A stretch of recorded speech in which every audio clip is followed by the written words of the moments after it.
नमस्कार, स्वागत है आपका संसद टीवी की खास पेशकश आपके संसद में। मैं हूं कृति मिश्रा और आज हमारे साथ बेहद खास मेहमान हैं राज्यसभा के सदस्य राजस्थान के डॉक्टर सतीश पुनिया।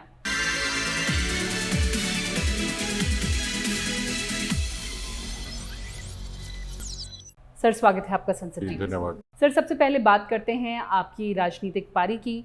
शुरुआत की आपने एबीवीपी में, राजस्थान में काफ़ी सक्रिय रहे, आप लीडर ऑफ ऑपोजिशन भी रहे राजस्थान असेंबली में और अब राज्यसभा के सदस्य। किस तरह से देखते हैं अपनी इस पॉलिटिकल जर्नी को आप? मैं चूरू जिले के एक छोटे से गांव में पैदा हुआ जो अर्ध मरुस्थल है, जो सेमी डिजर्ट है।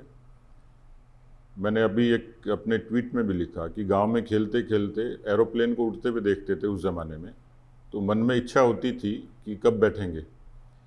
तो मैं 82 में अपना स्कूल करके गांव से और जयपुर में आया। वहाँ से महाराजा कॉलेज में बीएससी कर रहा था मैं। उस दौरान कुछ ऐसी घटनाएं हुई जिसने जीवन को थोड़ा विचलित किया। मेरे बड़े भाई थे जो मुझे छोड़ के गए थे, तो उनका अचानक देहावसान हुआ। तो मेरे लिए थोड़ा सा बड़ा, क्योंकि गांव से आया था और अजनबी शहर था, तो मुझे थोड़ा सा उस समय परेशानी हुई कि मैं वापस गांव चला जाऊं। लेकिन उस दौरान मेरा वास्ता राष्ट्रीय स्वयंसेवक संघ और अखिल भारतीय विद्यार्थी परिषद से हुआ। वो लोग कैंपस में मेंबरशिप कर रहे थे, तो मैं जुड़ गया। जब पहला अधिवेशन अटेंड किया तो मुझे अच्छा लगा, क्योंकि पूरे राजस्थान के एक लघु राजस्थान मुझे दिखा, इंटरेक्शन हुआ और धीरे धीरे मैं उनके साथ जुड़ता चला गया। गांव से कोई बच्चा आता तो आया तो मैं डॉक्टर बनने के लिए था, वो स्वाभाविक सी बात है। और उन दिनों नौकरियों के लिए भी उत्कंठा होती थी, आज भी है लेकिन उस समय भी थी, पर आसानी से मिल जाती थी। पर धीरे धीरे मैं स्टूडेंट पॉलिटिक्स की तरफ बढ़ता चला गया और इसलिए नौकरी के लिए प्रयास खूब किए, लेकिन नौकरी और छात्र राजनीति इन दोनों का तालमेल बैठा नहीं और अंततः मैं स्टूडेंट पॉलिटिक्स में आया। 1989 में मैं स्टूडेंट यूनियन का जनरल सेक्रेटरी इलेक्ट हुआ। तो 82 से 92 तक मैंने स्टूडेंट एक्टिविस्ट की तरह काम किया और वो दौर था जो एक एंटी एस्टेब्लिशमेंट, जो राम जन्मभूमि, कश्मीर, बोफोर्स, ये सब। तो मैं पैदाइश तो राजनीतिक तौर पर उस आंदोलन की हूँ। उसके बाद 92 से और लगातार फिर मैं 2004 तक मैं भारतीय जनता युवा मोर्चे में प्रदेश का महामंत्री, प्रदेश का अध्यक्ष। और उस दौर की एक बड़ी यात्रा जिसने मुझे राजनीति में पूरी तरीके से एस्टेब्लिश किया, वो थी युवा जागरण पद यात्रा। राजनीति नारों की नहीं, सरोकारों की हो, ये सीखते हुए, क्योंकि वो वाजपेयी साहब का दौर था। तो एक 550 किलोमीटर की पैदल यात्रा राजस्थान में सोशल हार्मोनी के लिए, पर्यावरण के लिए और कुछ सामाजिक सरोकारों जैसे काम, रक्तदान, इस तरीके के। तो लगभग 25 दिन की वो यात्रा थी। उस यात्रा ने मेरे को पूरे तरीके से राजनीति में समाहित कर लिया। बाद के कालखंड में मुझे जब 2004 में मैं पार्टी का महामंत्री बना, वसुंधरा जी, हमारे एक सीनियर लीडर होते थे ललित किशोर चतुर्वेदी जी, इन सब लोगों के साथ में लगभग 4 से 14 के कालखंड में 4 बार मैं जनरल सेक्रेटरी रहा पार्टी का। तो यानी मैंने संगठन को खूब जिया और उस पर काम किया। बाद में 19 में मैं 19 से और 23 तक पार्टी का अध्यक्ष रहा, स्टेट प्रेसिडेंट रहा। 18 से 23 में विधायक रहा। उसी दौरान मुझे अध्यक्ष रहते हुए, क्योंकि चैलेंजेस ज़्यादा थे, कोविड आ गया, तो राजस्थान में कांग्रेस की सरकार थी, उनके खिलाफ लड़ने की बहुत सारी चीज़ें थी, पेपर लीक, करप्शन और इन सब चीज़ों पे। तो कुल मिलाकर स्टूडेंट लाइफ से और यहाँ तक मेन स्ट्रीम तक एक लंबी यात्रा थी, क्योंकि यहाँ तो बड़ी बात लंबी हो जाएगी, लेकिन मैंने संक्षेप में बताया है। जो एलओपी वाला आपने कहा, तो मुझे डिप्टी लीडर अपोजिशन बनाया पार्टी ने पहले। अब संयोग से ऐसा हुआ कि मैं नेता प्रतिपक्ष कुछ घंटों रहा। हमारे जो एलओपी थे वो गवर्नर हो गए थे, जो एलओपी उनके बाद बने उनका भाषण हो चुका था। तो मुख्यमंत्री के सामने जब जो बजट भाषण के बाद मुख्यमंत्री का रिप्लाई होता है, लास्ट सेशन था, तो ये प्रिविलेज ईश्वर की कृपा से और पार्टी के आदेश से मुझे मिला कि मुख्यमंत्री के सामने मुझे काउंटर स्पीच करने का मौका मिला। यानी मैं कुछ घंटों का रहा। डिप्टी एलओपी में 1 वर्ष रहा। तो कुल मिलाकर जो राजनीतिक जो सफ़र है, उसने कभी कल्पना नहीं थी डॉक्टर बनने के लिए। हालांकि मैं डॉक्टर बना, पर वो फिर पीएचडी करके बना, मैं मेडिकल वाला डॉक्टर नहीं बन पाया। सर, आपने शुरुआती चैलेंजेस की बात कही, समझना चाहूँगी कि कितना मुश्किल रहा, कितना रेजिस्टेंस रहा परिवार की तरफ से, और आपने कैसे नेविगेट किया अपना रास्ता? देखिए, हमारा जो परिवेश है, दरअसल जब सामाजिक तौर पर हम काम करते हैं तो ये तो ज़रूर है कि परिवार में सामाजिक रूप से, राजनीतिक रूप से सक्रियता थी, लेकिन एक छोटे लेवल पे थी, ब्लॉक स्तर पे थी। मेरे ताऊजी स्वतंत्रता सेनानी रहे, पिताजी भी वहाँ की लोकल पॉलिटिक्स में, पर एक बड़ा गैप था। पर ये ज़रूर रहती थी कि जब गांव से शहर में आते हैं, तो जैसे मैंने कहा कि डॉक्टर बनने के लिए आया था, मेरे साथ के बहुत लोग बने भी, बहुत अच्छे नौकरियों में गए भी, लेकिन ये एक किस्म का एडिक्शन है स्टूडेंट पॉलिटिक्स जो है। तो मैं उसमें इतना इन्वॉल्व हो गया कि फिर नौकरी प्रायोरिटी नहीं रही। मैंने कोशिश की, मैं सफल भी हुआ, लेकिन उस तरफ फिर बहुत ज़्यादा आकर्षण नहीं रहा नौकरी का, क्योंकि इतना ज़्यादा इन्वॉल्व हो गए थे स्टूडेंट पॉलिटिक्स में, इतना आनंद आता था। जैसे मैंने कहा कि वो एक ऐसा दौर था आंदोलन का कि जिसमें जेल जाना एक अवसर पे हमने दूरदर्शन केंद्र पे कब्जा किया और हम लोग 7 दिन सेंट्रल जेल में रहे। मकसद था उधमपुर में, और एबीवीपी का कश्मीर मुद्दे को लेके मार्च था, तो उनके सपोर्ट में हमने जयपुर में प्रोटेस्ट किया। और संयोग से जब दूरदर्शन पे कब्जा किया, उन दिनों हमारी लेबर लॉ की, मैं डिप्लोमा कर रहा था, एग्ज़ाम थी, तो वो परीक्षा भी, एग्ज़ाम भी हमने सेंट्रल जेल से ही दी। तो इसलिए वो नौकरी प्राथमिकता नहीं, परिवार का थोड़ा इच्छा जरूर रहती थी, लेकिन बाद में धीरे धीरे जब हम आगे बढ़ते चले गए तो उन्होंने फिर हमारे हाल पे छोड़ दिया। सबसे डिफाइनिंग मोमेंट आपकी पॉलिटिकल जर्नी में कौन सा रहा? देखिए, एक तो मैंने कहा जो जिसने मुझे उत्साह दिया, मोटिवेट किया, वो तो मेरी आज भी जीवन में, यदि मैं प्रायोरिटी पे कहूँ कि जिस चीज़ ने मुझे एस्टेब्लिश किया या जिसने मुझे बहुत ज़्यादा ताकत दी और सोचने का समय दिया, वो मेरी युवा जागरण पद यात्रा थी। कुछ ऐसे अवसर भी आए जो जीवन में कई बार आहत भी करते हैं। तो 13 का इलेक्शन में केवल 329 वोटों से हारा, और वो ऐसा चुनाव था, एक टर्निंग पॉइंट था। तो कई बार रात को नींद खुल जाती थी कि यदि वो 329 में वोट मिल जाते तो हम एमएलए बन जाते, यानी उस समय तो एस्पायरेशन वही था। तो अवसर तो बहुत सारे ऐसे हैं कि जो डिफाइन किए जा सकते हैं कि जहाँ कहीं ना कहीं कुछ न कुछ ऐसी चीज़ें आई, लेकिन मैं ये मानता हूँ कि एबीवीपी मेरी स्टूडेंट पॉलिटिक्स की पहली पाठशाला थी, जिसने मुझे ग्रूम किया, सीखने को, समझने को एक अवसर दिया। और बाद में भारतीय जनता पार्टी ने बड़े ऐसे अवसर दिए, अलग अलग जगह काम करने के, प्रतिष्ठा भी दी, नाम भी दी, और आज जो कुछ भी है वो पार्टी का, विचार का और संगठन का ही। सर, वो रातें जहां नींद खुल जाती थी कि 300 से ज़्यादा वोट आ जाएं, और आज का दिन जहां देश की सबसे बड़ी पंचायत और उसमें upper house of Indian parliament आप उसके सदस्य हैं, कितना बड़ा अचीवमेंट है ये अब आपके लिए? देखिए, मैं बहुत ज्योतिष में विश्वास नहीं करता और कर्म कांड में भी नहीं करता। सामान्य रूप से मैं आस्थावान हूँ और सामान्य पूजा पाठ करता हूँ। मैं देखता था कई बार जब आदमी का नाम होता है राजनीति में, तो बहुत सारे एस्ट्रोलॉजर, सलाहकार और ऐसे लोग आ जाते हैं। तो शुरू में मैं डेस्टिनी को नहीं मानता था कि आदमी का पुरुषार्थ या वो सब चीज़ें होती हैं, लेकिन मैंने अपने जीवन में, क्योंकि संगठन का काम बहुत विपरीत परिस्थितियों में किया, और इसलिए आज जब मैं यहाँ हूँ तो मैंने कहा ना, जो हवाई जहाज में सपना देखता था, तो वैसा ही सपना था कि क्या कभी संसद में जाएंगे क्या। स्टूडेंट पॉलिटिक्स में एक एस्पायरेशन होता था कि एमएलए बनेंगे क्या, बने भी, लेकिन बहुत लंबे जद्दोजहद के बाद में, बहुत स्ट्रगल के बाद में यहाँ तक पहुँचना, ये वास्तव में उस ज़माने को यदि आज देखें तो सपने जैसा है। पर मुझे लगता है कि आदमी की डेस्टिनी ये डिसाइड करती है। यहाँ पहुँचने के बाद लगता है कि कभी जो सपना देखा था और आज हैं, तो पुरुषार्थ तो किया बेशक, लेकिन शायद नियति को ही मंजूर था कि मैं इस समय यहाँ हूँ। सर, राज्यसभा में आप राजस्थान को रिप्रेजेंट करते हैं, क्या प्रायोरिटीज़ आगे? देखिए, मेरा ये मानना है कि ख़ास तौर पर मेरा अपनी मिट्टी से और सबका ही लगाव होता है। तो राजस्थान, क्योंकि स्वाभाविक रूप से देश के एक खूबसूरत हिस्सा है।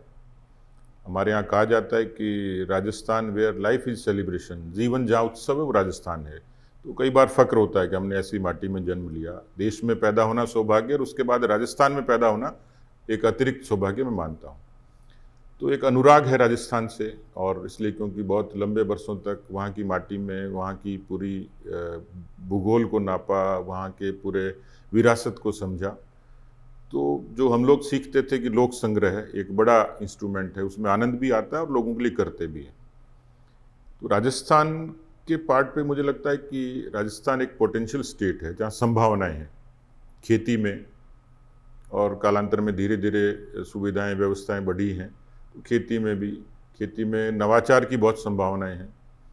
राजस्थान के बारे में आप जितना अवेयर हैं कि सबसे ज़्यादा लाइव मॉन्यूमेंट्स वो दुनिया में कहीं हैं तो राजस्थान में है, यानी टूरिज्म राजस्थान का एक बड़ा सेक्टर है।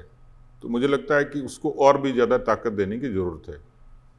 खेती में भी इनोवेशन को और बढ़ाने की आवश्यकता है। हमारे यहाँ ये जो लघु और कुटीर उद्योग हैं, स्मॉल जो कॉटेज इंडस्ट्रीज हैं, इसका बड़ा स्कोप है। और आपने राजस्थान के हैंडीक्राफ्ट से तो आप अवेयर हैं। तो एमएसएमई एक ऐसा सेक्टर है जो जीडीपी को भी आज भी 30% ताकत देता है।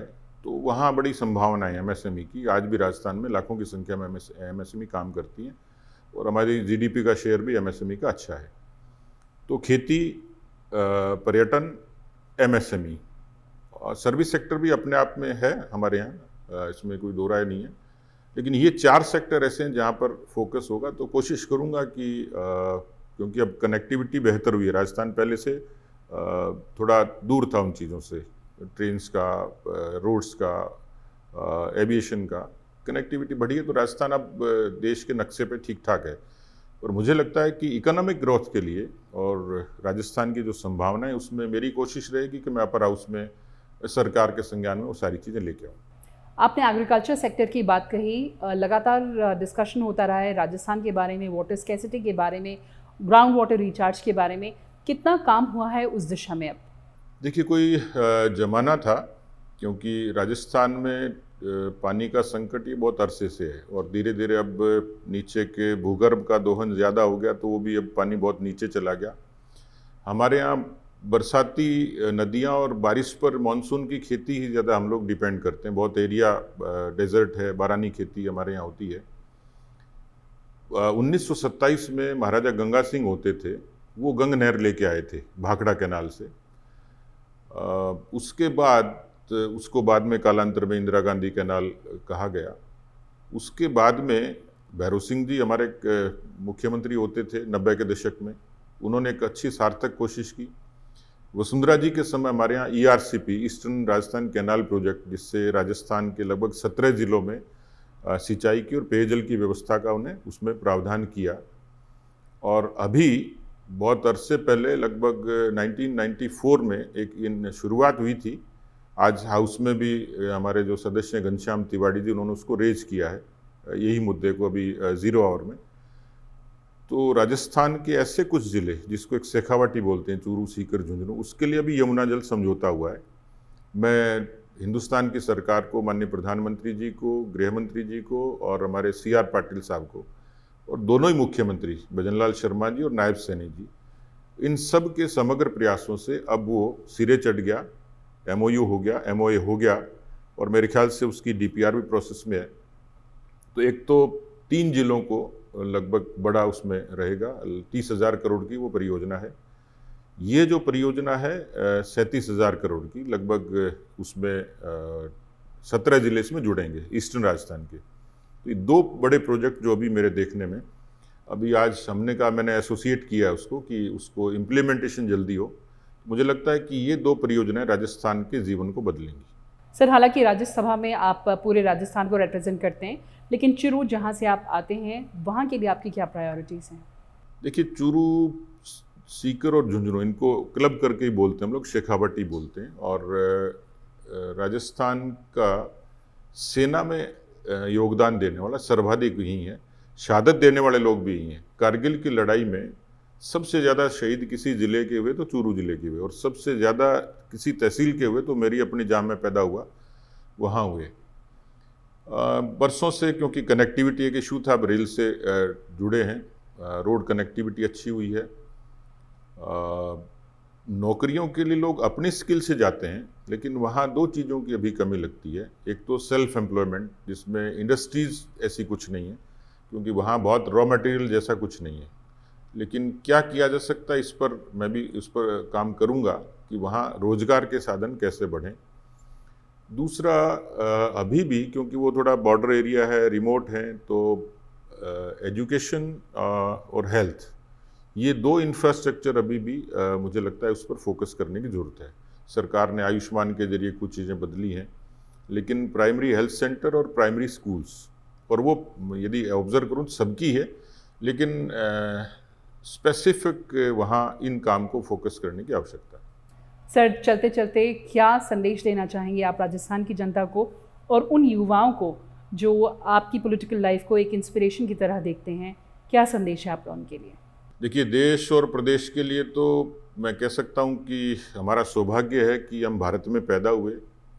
दुनिया का सबसे बड़ा लोकतंत्र है, ये हमारे लिए गर्व की बात है।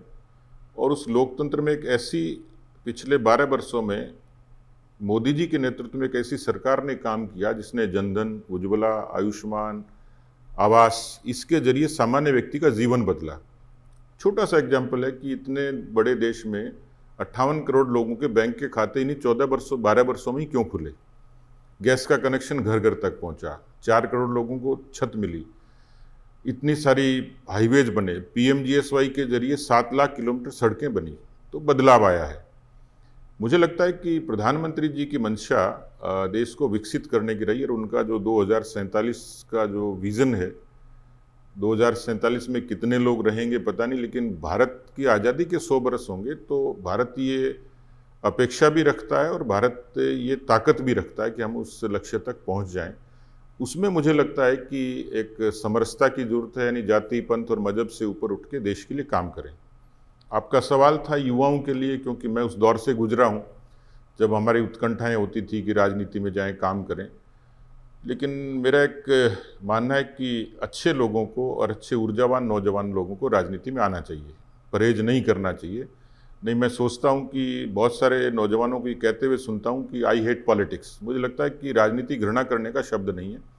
राजनीति में शामिल होने का ज़रूर प्रयास करना चाहिए, लेकिन इसमें एक हिदायत मेरी ज़रूर रहेगी कि पहले पैरों पे खड़े होइए, अच्छा पढ़िए और आर्थिक रूप से अपने आप को ताकतवर बनाइए, और अपनी बुद्धि को, अपने कौशल को देश के लिए, समाज के लिए, प्रदेश के लिए नियोजित कीजिए। तो मुझे लगता है कि नौजवानों को आना चाहिए, और जैसे APJ अब्दुल कलाम साहब कहते थे कि उनमें इतनी ऊर्जा है कि वो राजनीति में आए भी, और देश को केवल राज तक नहीं, समाज को अच्छे तरीके से बदलने के लिए भी उनकी भूमिका बड़ी हो सकती है। On that note, sir, thank you so much for talking to us and जी, बहुत sharing your धन्यवाद। perspective with us. Thanks a lot for speaking to Sunset TV.